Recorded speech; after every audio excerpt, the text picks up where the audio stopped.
My husband's best friend came out of our bathroom, holding abortion medication, and said, "I thought you guys were trying for a baby." I looked up from my laptop, where I've been researching IVF clinics. "We are trying." Zane. "What are you talking about?" Beside me, my husband, Jasper, froze, mid-reach for his coffee. Zane held up an orange prescription bottle. "Then, why do you have methamphetamine?" "This is an abortion medication. It terminates pregnancies." I laughed nervously. "That's not mine. I would never." "Jasper, is this yours?" The silence was deafening. Zane looked between us, realization dawning on his face. "It's only 2 people who live here," I said, as Zane started reading the prescription label. "Filled last month and the month before." My stomach dropped. "My miscarriages?" I whispered. "I've had 4 miscarriages in 23 months. I stood up slowly, my legs shaking. "You've been poisoning me. You've been killing our babies." Jasper backed against the counter, his face gray. "It's not what you think." "Then explain why abortion medication is in our house." "While I'm taking fertility supplements," I said, my voice rising. "While I inject myself with hormones, while I've been blaming my body for failing us." "You called our children." The words came out raw, broken. "Your mother called me defective at Thanksgiving, asked if maybe we should explore other options. Your sister announced her 3rd pregnancy at Christmas. And everyone looked at me with pity." My voice was rising even more. I refused. My promotion to reduce stress. I gave up coffee, wine, sushi, even my anxiety medication to increase the odds. Jasper opened his mouth. "The doctor said, stress could." "Don't you dare." I cut him off. "Don't you dare quote the doctors to me." Zane stood frozen. "I did 3 rounds of Clomid that made me so sick I couldn't work. They shot dye through my fallopian tubes. Do you know how much that hurts, Jasper? While you were poisoning me, I was letting doctors torture me to find out why I couldn't stay pregnant. We named our babies," I continued, tears streaming. "Now you remember how we picked them out together. Phoenix, say age, Indigo, Xavier. I was knitting their baby blankets, while you were making sure they'd never need them." Jasper's hands were trembling, reaching out like he was the one who needed comfort. Same face suddenly went whiter than it had been. "Jasper, is this about Sloan?" Jasper went white. "Who's Sloan?" I asked. "He's nobody. Just someone from work. I saw you leaving work together late last month." Zane cut him off. "You look like you were flirting." Her hand was on your neck. Jasper's face started visibly shaking. "When I asked you about it, you said it was a work project. I believed you because I didn't take my best friend for a cheater." Zane continued, "But the way you're shaking makes me doubt that." I grabbed Jasper's phone from the counter. "You said she's nobody. So, you won't mind me looking." The text with Sloan loaded immediately. "Hearts this emojis. Can't wait until you're finally free." I scrolled up with shaking hands. "Did the insurance pay out yet?" My blood went cold. "Insurance." I kept reading, $8,000 this time. Same as the last 3. Perfect. Almost enough for the lawyer and apartment too. 1 more should do it. She wants to try again next month. Perfect timing. I read the next one aloud, my voice breaking. "Making her dead babies pay for our future." Jasper's knees buckled with embarrassment. He gripped the counter to stay standing. "You've been collecting money from our dead children." I could barely breathe. "Pregnancy loss insurance, through your work." I didn't even know that existed. $8,000 per miscarriage, $32,000. I kept scrolling, finding worse with every swipe. "You texted her from the hospital while I was miscarrying." "Indigo," you wrote. "1 more after this, and we're free."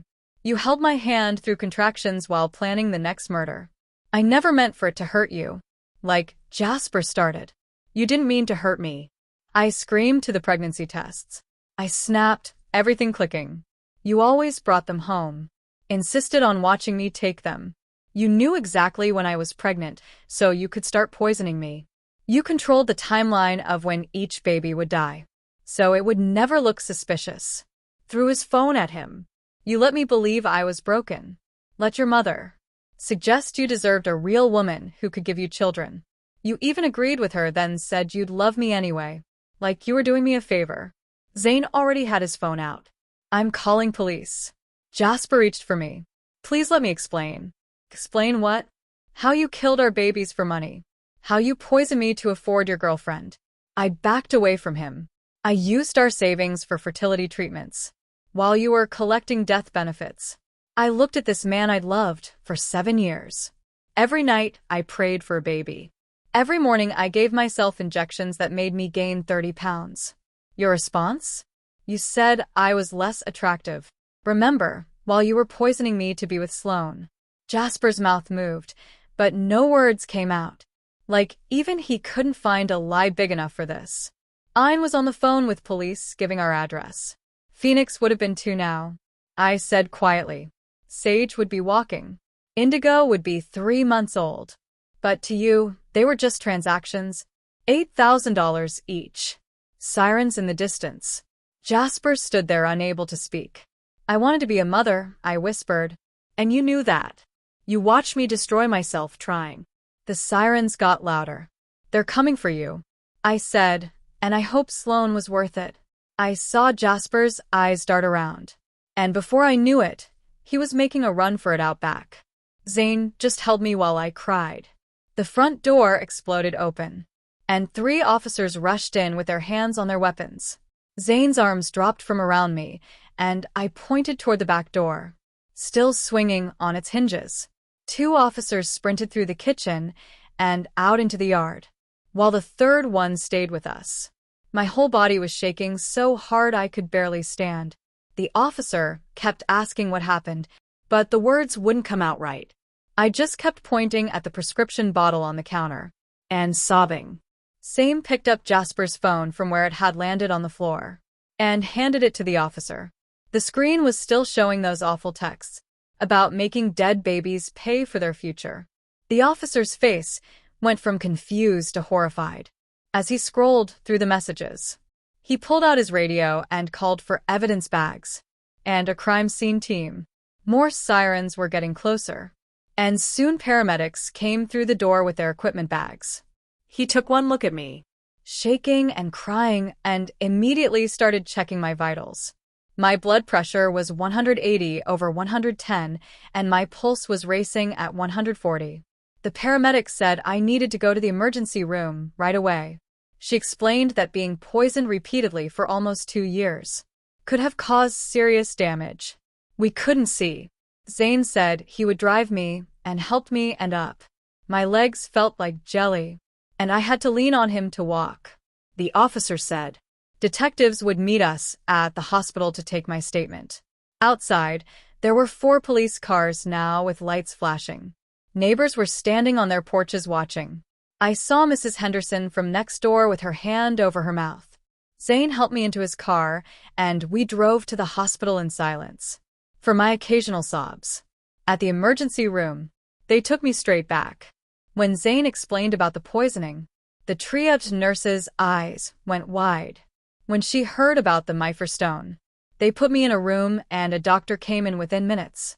I told her everything about the 4 miscarriages, and finding out Jasper had been giving me abortion medication. She ordered blood work, urine and tests, liver function tests, and an ultrasound to check for organ damage. A nurse came in to draw what felt like 20 vials of blood. Then another nurse came with a camera to photograph me for evidence. He took pictures of my face, my arms, where all the 4 marks were from the miscarriages, and my swollen belly from the fertility drugs. They said everything would be documented for the police report. I could hear Zane out in the waiting room on his phone. Later, he told me he was calling in sick to work and texting our friend group about what happened. He kept telling people he should have said something. When he saw Jasper with Sloan, he looked destroyed by guilt. When I saw him between tests, after about 2 hours, a detective arrived at the hospital. Detective Linnell McAllister was a tall man with kind eyes, who introduced himself as the lead investigator. He had a laptop and started typing. As I told him everything from the beginning, how we'd been trying for a baby for almost 2 years. The 4 miscarriages that destroyed me, The fertility treatments that cost our entire savings. Finding the prescription bottle today. The text about the insurance money Jasper running. When the police were coming, Detective McAllister asked detailed questions about dates and times. And medical records. He gave me his business card with his direct cell phone number. He said they needed my consent to search the house thoroughly. I signed the form immediately. He explained they would be collecting everything from the kitchen and all medications from the house. They'd already put out an alert for Jasper's car and frozen his credit cards and bank accounts. He said Jasper wouldn't get far. After the detective left, a social worker came to my room. She was an older woman with gentle hands, who sat down and explained that reproductive coercion was a recognized form of domestic abuse. She gave me pamphlets about emergency protective orders and victim resources. She said what Jasper did was attempted murder, fraud, and domestic violence all rolled into one. She helped me fill out paperwork for an emergency restraining order, right there in the hospital bed. The doctor came back with my test results around 9 that night. I'm trying to understand how someone could plan something so awful. Jasper was actually timing when to give her the medication, based on her pregnancy tests. My liver enzymes were elevated from the repeated poisoning. She said it would take months to know the full extent of the damage. She prescribed medications to help my liver heal and gave me referrals to specialists. She said I was lucky Zane found that bottle when he did. Another pregnancy with Jasper. Poisoning me could have killed me. They discharged me around 10:30 with a stack of papers and follow-up appointments, drove me to his apartment. Since the police said our house was a crime scene, I couldn't go back for at least 48 hours while they processed evidence. Zane's apartment was small but clean. He set me up in his guest room with fresh sheets and towels. He made chamomile tea and sat with me while I stared at the wall. Everything felt surreal, like this was happening to someone else. My phone kept buzzing with calls and texts from people who'd heard. I couldn't deal with any of it. At midnight, I called my boss, because I knew I couldn't go to work tomorrow, or probably for weeks. She could hear in my voice that something terrible had happened. I just said there was a family emergency, and I needed time off. She told me to take whatever time I needed, and that HR would send paperwork for family medical leave. I hung up and just sat there on Zane's couch, staring at nothing until I finally fell asleep around 3 in the morning. When I woke up a few hours later, my first thought was that maybe it had all been some horrible nightmare. But then I saw the white hospital bracelet, still on my wrist from when they'd taken me in for tests. The reality hit me all over again. And I barely made it to Zane's bathroom before I started throwing up. I stayed there on the cold tile floor for almost an hour, just dry heaving and crying until there was nothing left. Zane knocked softly and brought me water and a wet washcloth. But I couldn't even look at him because I was so embarrassed. It's about falling apart like this. My phone started ringing around 9, and when I saw it was a blocked number, I almost didn't answer, but something made me pick up. The detective's voice was calm and professional, as he told me they'd found the prescription bottle at our house and tracked down records showing Jasper had been getting refills from 3 different pharmacies, using different doctors. He said the insurance company had already opened their own investigation into the fraud and would probably want to talk to me soon. After I hung up, I remembered I had a fertility appointment scheduled for that afternoon, so I called the clinic to cancel. When I started explaining why I couldn't come in, the nurse got really quiet and then said she needed to transfer me to someone else. Next person who picked up said she was from their legal department and that they were flagging my file immediately. They'd provide all my medical records to support the criminal case and asked if I had a lawyer yet. I hadn't even thought about needing a lawyer. Around noon, my phone rang again, and this time it was someone named Alicia Mead from my employer's insurance department. Her voice was professional, but I could hear the shock underneath as she asked me to give a recorded statement about the pregnancy loss claims that have been filed. I spent 40 minutes going through each miscarriage and when it happened, and how much money had been paid out. While she typed everything up, she kept saying things like, "I'm so sorry, And this is unbelievable. Even though she was trying to stay professional. After that call, I opened my laptop and start going through our bank statements. Because I needed to see the proof for myself. The deposits were right there, plain as day. $8,000 appearing in our joint account after each miscarriage. And then immediately transferred to another account. That only had Jasper's name on it. The dates matched up perfectly with when I'd lost each baby. I took screenshots of everything and emailed them to myself and to the detective. My phone rang again, and when I saw it was Jasper's mother, I almost didn't answer, but then decided to see what she had to say.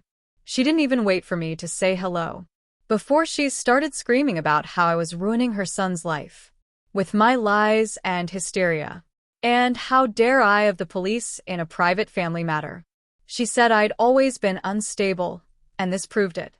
And that Jasper was better off without me.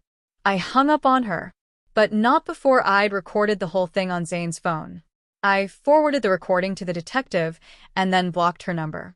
And her husband's number and Jasper's sister's number, too. Because I knew they'd all be calling next. 3 days passed in a blur of police interview and phone calls with lawyers and insurance investigators. Then an email popped up from an address I didn't recognize. But when I opened it, I knew right away it was from Jasper. He was writing to say this was all a huge misunderstanding and begging me to call off the police before things went too far.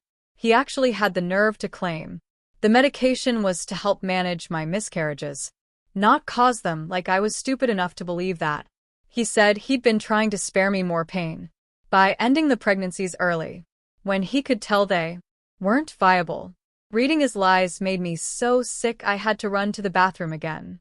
The next day, I had an appointment with a reproductive specialist that the detective had recommended to assess the damage. The doctor went through my whole medical history and explained how the repeated exposure to my fibroid stone could have caused serious damage. My uterus and cervix. She ordered a bunch of specialized tests and blood work, and warned me that my future fertility might be permanently affected. She said she'd seen cases like this before, but never where it was deliberate poisoning by a spouse. While I was at the doctor's office, Zane was at the police station, giving his formal statement about seeing Jasper with Sloane.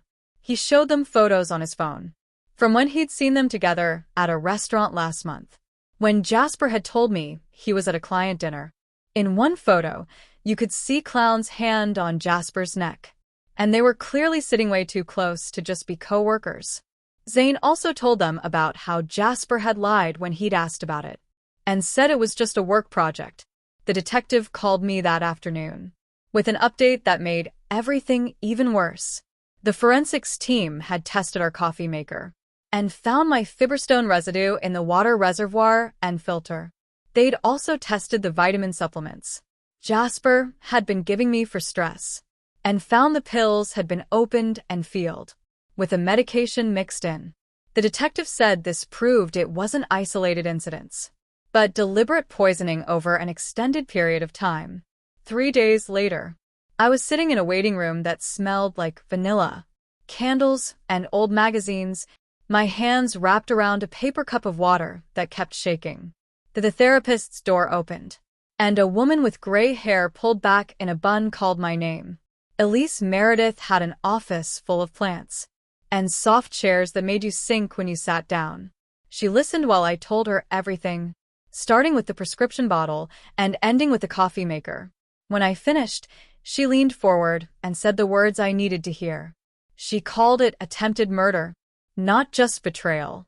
We spent the rest of the hour making a safety plan with specific steps, like changing my locks and getting a new phone number. My hands finally stopped shaking when she wrote down the crisis hotline number and made me promise to call if I felt unsafe. The next morning, the detective called and asked me to come to the state. They'd pulled our home security footage from the cloud backup. I'd forgotten we even had the timestamp. Showed Jasper coming home with pharmacy bags on January 15th, March 3rd, May 20th, and July 8th. Each date was exactly 2 days before I lost a baby. The worst part was watching him on the kitchen camera, adding white powder to my morning smoothie. while I was still in bed. He'd stir it carefully, wash the spoon, then bring it to me with a kiss on my forehead. The detective had to pause the video when I started throwing up. In their trash can, they gave me ginger ale and crackers while explaining, meaning they'd found more evidence on Jasper's devices. He'd been using encrypted messaging apps with Sloan, trying to delete everything. After I confronted him, their tech team was working on recovery, but said it might take weeks to get everything back. The detective wrote down every detail in his notebook, while I sat there feeling like my whole life was evidence. Now I started looking for apartments that same week, because I couldn't sleep in that house anymore. Every showing felt wrong, like I was watching someone else walk through empty rooms. And ask about lease terms. The first place was too expensive. The second one faced a playground, where kids were always screaming and laughing. The third had a kitchen that looked exactly like ours, and I had to leave. Before the agent finished talking about the dishwasher, I finally found a one-bedroom, above a bakery that smelled like red every morning. The landlord didn't ask questions when I couldn't provide a reference from my current address. 2 weeks after that, the district attorney's office called. Vincent Milligan had a voice like gravel and kept clearing his throat while he explained. They were building 2 cases, one for poisoning, one for insurance fraud. He said the evidence was strong, but warned me the process would take months, maybe longer. They'd need me to testify, to relive everything in front of strangers, who would judge whether my pain was real enough for justice. He gave me a victim advocate's number and said to call if I needed anything, but we both knew what I needed was impossible to get back. The divorce papers arrived the next day. Jasper's lawyer claimed I was having a mental breakdown and making false accusations. Make someone document their own crimes so carefully. The security footage, showing Jasper mixing powder into smoothies while she slept. Did he forget about their cameras or just think he'd never get caught? They wanted control of our assets, but I was too unstable to make financial decisions. My hands shook with rage as I read his claims that I was delusional, that I'd imagined everything because of grief. He even suggested I needed psychiatric evaluation before any divorce proceedings could move forward. The papers felt heavy in my hands, like holding proof that he was still trying to destroy me. Even from jail, I hired Cyrus McQueen that afternoon, after calling 6 other lawyers who said my case was too complicated. He cost more than I made in 3 months, but promised to fight every single lie Jasper was spreading. The first thing he did was file for a protective order and freeze our joint accounts. Before Jasper could empty them, he had me write down everything I remembered, while he took notes on a yellow legal pad. When I finished, he looked at me over his glasses and said, "We were going to bury Jasper in court." Work sent FMLA paperwork. The following week, my manager called to check in, her voice careful, like she was afraid I might break. She had to take all the time I needed, but we both knew my performance review was coming up. The promotion I turned down to reduce stress felt like another thing Jasper stole from me. I filled out the forms at my new kitchen table, writing family medical emergency in the reason box, because there wasn't a checkbox for husband murdered my babies. 3 weeks into living in my new apartment, I ran into Sloan at the grocery store. She was buying pregnancy tests. The irony made me want to scream, but instead I pulled out my phone and started recording. She walked right up to me, had the nerve to touch my arm, and say she had no idea what Jasper was doing. Her voice was high and fake sweet as she insisted they were together, but she thought I knew about the affair. She said Jasper told her we had an arrangement, that our marriage was just for show.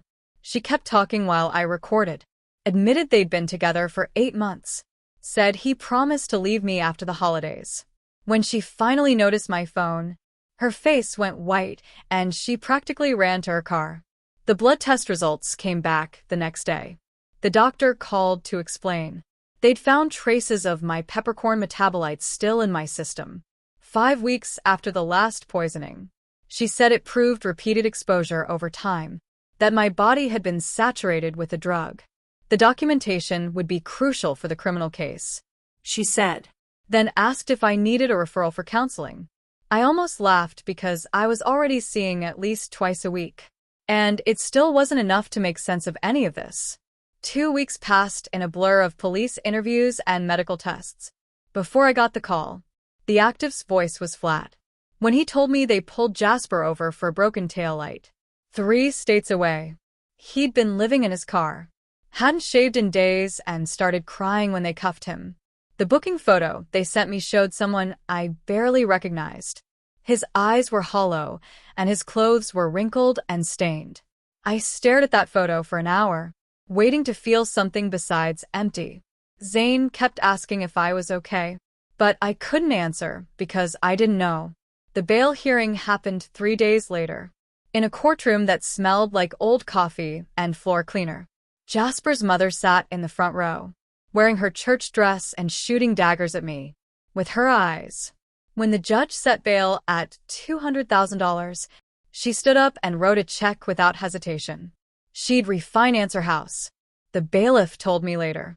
The judge granted my request for a restraining order, but I knew that piece of paper wouldn't stop Jasper. If he really wanted to hurt me, his mother cornered me in the hallway afterward and hissed that I was destroying her son's life over nothing. I walked away without responding. What could I say to a woman who thought poisoning babies was nothing? The next week, Elise suggested I try a pregnancy loss support group that met at the community center. On Tuesdays, I sat in that circle of plastic chairs for 20 minutes before I could speak. When I finally said the words out loud about what Jasper did, the room went completely silent. One woman started crying, and another reached over to hold my hand. They believed me without question, which was more than I could say for most people. After the meeting, 3 of them gave me their phone numbers and said to call anytime. I saved them in my phone but couldn't bring myself to reach out yet. The detective called while I was grocery shopping 4 days later. They'd gotten Sloane's phone records and found hundreds of texts between in her and Jasper about the insurance money. She'd known everything from the beginning and helped him plan each poisoning. The prosecutor had offered her a deal to testify against him, and she'd taken it immediately. No loyalty among murderers, apparently. I had to abandon my car in the cereal aisle and sit in my car for an hour. After that call, the next morning, I stopped at my usual coffee shop. For the first time since everything happened, a pregnant woman was ordering at the counter, her hand resting on her round belly. My chest got tight, and I couldn't breathe. The walls started closing in, and my vision went dark around the edges. I stumbled to my car and used the breathing exercises Elise had taught me. Count to 4, breathing in, hold for 4, out for 4. It took 15 minutes before I could drive home. My lawyer, Vincent, called that afternoon with news that made me want to scream. Jasper was claiming the mifepristone was prescribed by a doctor for his own medical condition, some rare thing where men supposedly need it, which was complete garbage. We spent the next 6 hours going through every medical record I had from the past 3 years. Not a single prescription for that drug existed in my files. Vincent said we'd need to subpoena Jasper's medical records to prove he was lying. The insurance company called the next day, and Alicia's voice was all business. They were denying all 4 claims Jasper had filed and demanding repayment of $32,000 plus interest. They were also filing criminal charges for insurance fraud on top of everything else. She said they took fraud very seriously and would pursue this to the fullest extent. I thought let him face consequences from every direction. Zane drove me back to the house a week later to pack my things. I've been staying with him since that first night and couldn't put off getting my stuff any longer. The moment I stepped into the kitchen, my whole body started shaking. This was where he poisoned me every morning, mixing that drug into my prenatal smoothies while kissing my forehead. I threw up in the sink while Zane rubbed my back. We grabbed clothes and important papers and left everything else behind. I couldn't stand being in those rooms where I've been so happy and so stupid. My phone started blowing up with messages that night from people I thought were friends. Jasper had been posting on social media about how I was having a mental breakdown and making up horrible lies. Some people believed him and sent me messages saying I needed help. Others just wanted gossip and asked for details like, this was entertainment. I deleted every social media account I had after reading one post that said, I was obviously lying because what husband would do something so evil? The prosecutor brought in a forensic toxicologist the following week to review my case. She spent 3 hours explaining how the poisoning pattern showed careful planning. Each dose was calculated to end the pregnancy while keeping me alive, which required specific medical knowledge. The spacing between poisonings was designed to look like natural miscarriages, she said. Whoever did this knew exactly what they were doing and how to make it look like bad luck. The prosecutor recorded everything for the trial. 2 weeks later, I was shoving boxes into the back of Zane's truck while rain soaked through my jacket. The apartment I found was across town, in a building that smelled like old carpet and had water stains on the ceiling. Zane carried my couch up 3 flights of stairs without complaining, even though I could see him face turning red from the effort. We worked in silence, mostly because every time he tried to talk, his voice would crack and he'd look away. When we got the bed frame assembled, he sat on the floor and stared at his hands, kept opening his mouth like he wanted to say something, but nothing came out. Finally, he managed to tell me he should have said something when he saw Jasper with Sloane. I told him it wasn't his fault, but he shook his head and said he'd been a coward. After that, we set up some rules about how often he could chop on me, because his guilt was making him text me every hour. The next morning, Vincent called to say Jasper's lawyer wanted to meet about a plea deal. I drove to Vincent's office, where the walls were covered in law degrees and pictures of him shaking hands with important-looking people. Jasper's lawyer sat across from us with a folder full of papers and started talking about reduced charges if I agreed not to sue for damages. Vincent listened without interrupting, then leaned back in his chair and told the lawyer the evidence was too strong for us to consider any deals. The lawyer kept pushing and said Jasper would plead to simple assault instead of poisoning. Vincent actually laughed and said the grand jury would never accept that. 3 days after that meeting, I had to go to the divorce mediation. In a conference room that overlooked the city, Jasper sat at the other end of the table, looking thinner than before with dark circles under his eyes. His lawyer started reading from prepared notes about how the marriage assets should be divided. Then Jasper's lawyer said, since I made more money than Jasper, I should pay him some. My lawyer, Cyrus, stood up so fast his chair rolled backward and hit the wall. Cyrus standing up so fast his chair hit the wall. Now that's a lawyer who knows when to show real anger. How does someone even suggest the victim should pay their poisoner? He pulled out tax returns, showing I'd only made more money the last 2 years, while Jasper had been the higher earner for 5 years before that. Cyrus also pointed out that Jasper had been stealing from me through insurance fraud, so any claim for support was ridiculous.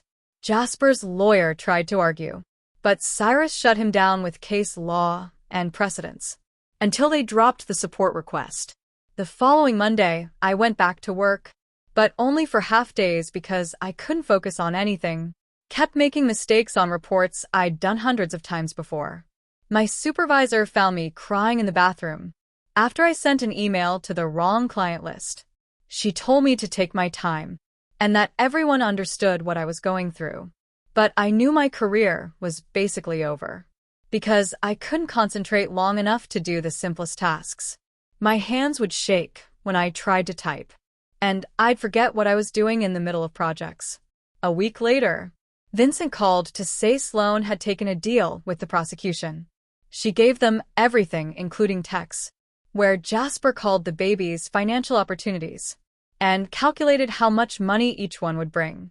She showed them messages where he planned exactly when to give me the medicine based on my cycle. There were emails where they discussed apartment listings and how they'd use the insurance money for deposits and furniture. Phone even had recordings of phone calls where Jasper laughed about how I blamed myself for the miscarriages. Vincent said her testimony was devastating and would basically guarantee a conviction. The worst day came when I had to go to the prosecutor's office to identify evidence. Brought out clear plastic bags with the baby blankets I've been knitting. The yellow one for Phoenix still had the needles in it where I'd stopped mid-row. The green one for Sage was almost finished except for the border. The purple one for Indigo was just started with only a few inches done. The blue one for Xavier was complete.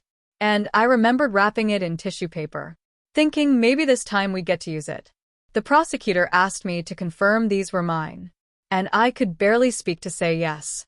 They also had the pregnancy journals I'd kept, with notes about symptoms and hopes for each baby.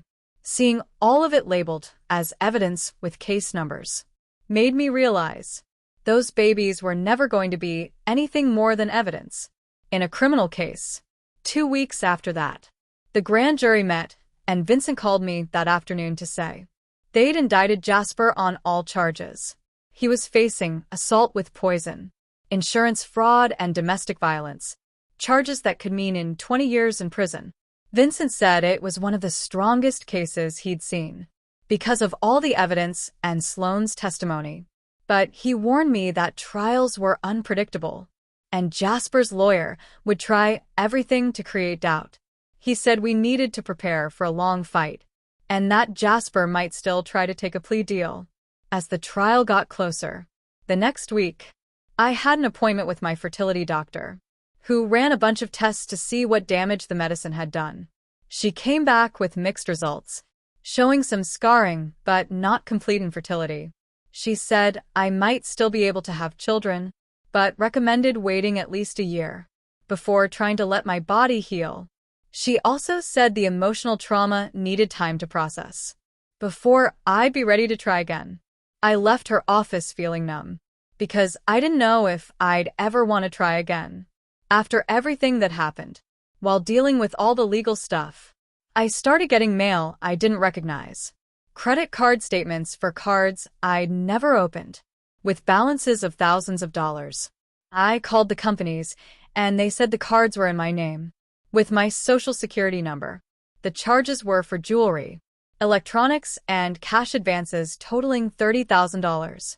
I took everything to Cyrus, who filed fraud paperwork, but said it would take months to resolve, and I might have to pay some of it. While we fought, he found applications Jasper had forged with my signature and submitted proof to the companies, but they moved slowly. Yesterday morning, I got to work and found a huge flower arrangement on my desk, with a note in Jasper's handwriting, begging for forgiveness. Security cameras showed the delivery person, but not who ordered them. I called the police to report the restraining order violation, but they said without proof Jasper ordered them. They could only give him a warning dirty, walked me to my car after work, and said they'd watch for any more deliveries. The flowers went straight in the dumpster, but I could still smell them on my hands, even after washing them 5 times. 6 months crawled by before I found myself in my apartment, lighting 4 small candles on what would have been Indigo's first birthday. The vanilla scent filled my living room while I sat on the floor, naming each flame out loud for Phoenix, Sage, Indigo, and Xavier. My hands shook setting up the last candle, but I managed to get through singing Happy Birthday without completely falling apart. The cake I bought sat untouched on the coffee table, next to 4 tiny wrapped boxes containing baby socks. I couldn't stop myself from buying. I blew out each candle one by one and whispered their names into the smoke. The divorce papers came through 2 weeks later, and my lawyer explained how Jasper's criminal actions meant our prenup kicked in hard. I got the house, both cars, our savings, and the retirement accounts, while he got stuck with over $40,000 in legal fees and nothing else. Paperwork showed his signature, shaky and uneven, where he'd signed from county jail. I signed my name steady and clear, then went home and changed the locks, even though he couldn't get out anyway. 3 months after that, I sat in a cold room at the courthouse, waiting to testify before the grand jury.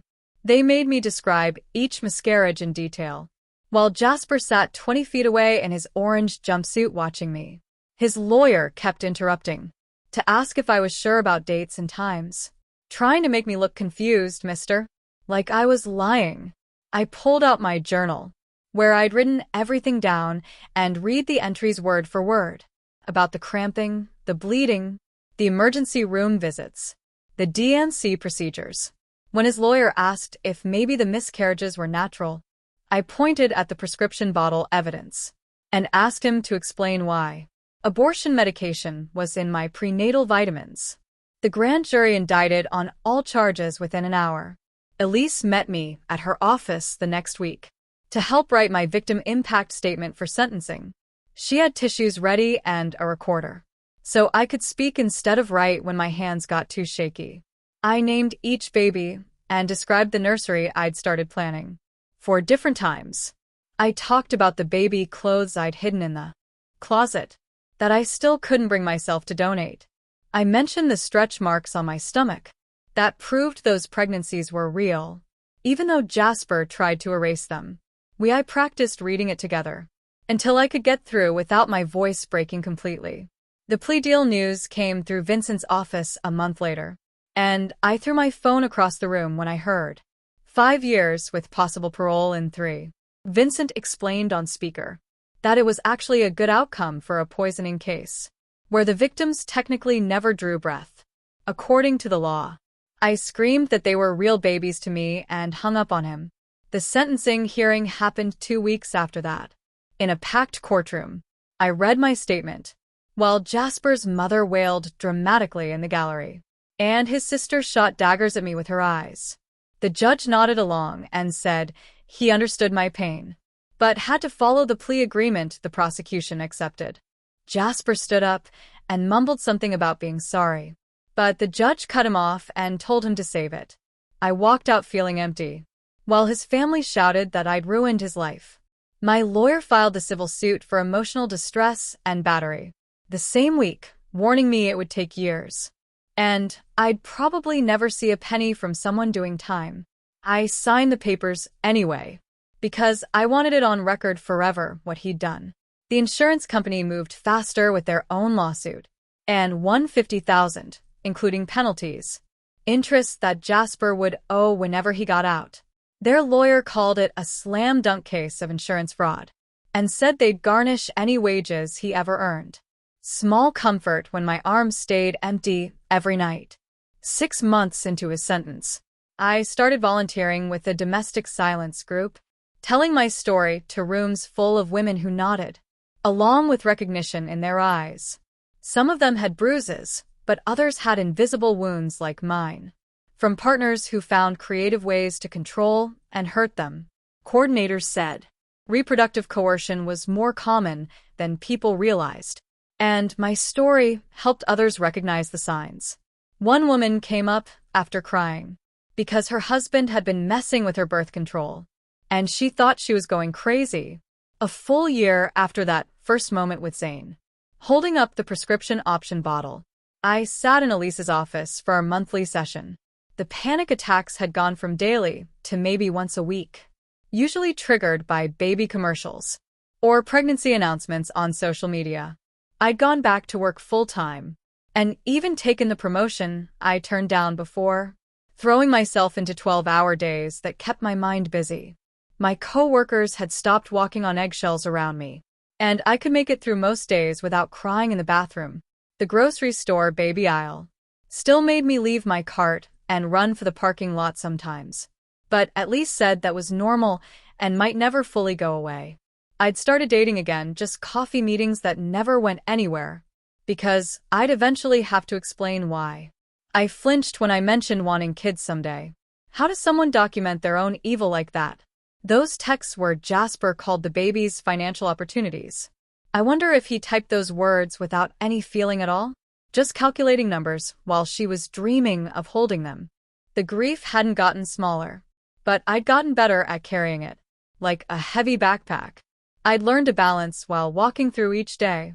Zane started coming over on Thursdays to watch basketball games, and we'd order Chinese food. But he stopped trying to fix everything or apologize every 5 minutes, like he did those first few months. He'd set up clear rules for himself.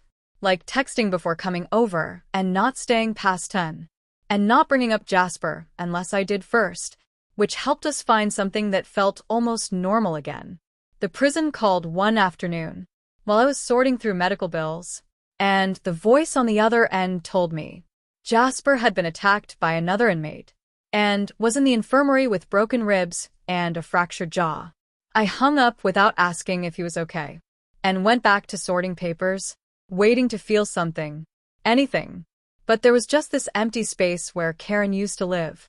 My boss pulled me aside the next week and offered me a transfer to the marketing department in the East Building where nobody knew my story, and I wouldn't have to see the break room where Sloan used to eat lunch or walk past Jasper's old office every day. I packed my desk that Friday and moved everything to a cubicle with a window view of the parking lot instead of the courtyard where we used to eat lunch together. At least convince me to meet someone for coffee. Just coffee, she said, with a guy from her book club who knew my situation, but wanted to meet anyway. I lasted 20 minutes before making an excuse about a work emergency, because his cologne reminded me of the aftershave Jasper wore to our wedding, and I threw up in the restaurant bathroom before driving home. The lawyer called while I was planting tomatoes in my new garden bed to say the civil suit settled for $75,000 that I'd probably never see, but at least there was a legal document saying Jasper could never contact me again, even after prison. I bought 4 small trees from the nursery and planted them along the back fence, one for each baby, writing their names on river rocks I placed at the base of each trunk. Phoenix got the apple tree because we talked about picking apples with our kids someday. Sage got the oak for strength. Indigo got the cherry tree for beauty. And Xavier got the maple because fall was when we tried the hardest for him. I watered them every morning before work and pulled weeds on weekends, and sometimes sat on the grass between them, reading pregnancy loss books. At least brought me. A reporter from the state paper left 3 voicemails about doing a feature story on reproductive coercion and insurance fraud, but I deleted them without calling back because I didn't want to be the cautionary tale in someone's Sunday morning coffee reading. The anniversary came on a Tuesday, and I took the day off work too, in my garden with the trees that were starting to show new growth, and realized I'd survived something that should have destroyed me completely. I wasn't grateful for finding strength I never wanted to need, and I wasn't proud of surviving something never should have happened. But I was still here, still breathing, still getting up each morning to water 4 trees and go to work. And sometimes even laugh at Zane's terrible jokes during basketball game. The poison Jasper fed me for 2 years hadn't killed me, even though it killed our babies. And some days that felt like its own kind of victory, even if it was one I never wanted to win. Really appreciate you hanging out with me today. It's been fascinating to just explore and wonder about all this together. Hope to catch you again soon. Like the video, it helps more than you think.